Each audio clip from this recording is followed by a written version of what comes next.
Hello friends, welcome back to AppIQ, and in this video I'm going to show you how to find all the Google services on your Samsung Galaxy or Android phone. So do a swipe up and go to settings and scroll all the way down to where you find Google. Right, you will see Google services right below it, so tap on that.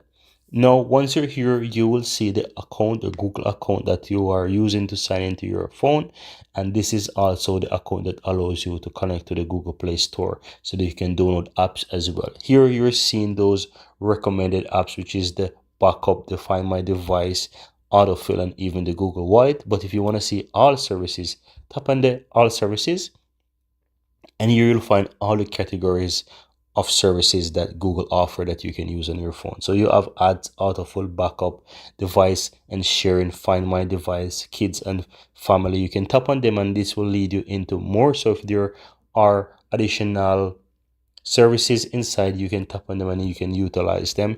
You can scroll all the way down and you can find more as well. So you have the Firebase app indexing. This is for developers. Settings for Google apps, you can simply click on that, and you also have the Google Wallet as well. So if you tap on that, it will take you really into Google Wallet and you can see all of that as well. So you can find more information here. You have the Google Fit as well, Google Assistant, the search assistant and voice. You can find everything. So if you're looking for Google services on your phone, or you want to know what kind of services you have available to you on your smartphone, this is where you can go and find all of those services, and you can click on each of them and you can utilize them, guys. So I hope you found it useful, and if you do, don't forget to give this video a like. Let me know in the comments below. Of course, hit that subscribe button. Thank you guys for watching, and see you next time.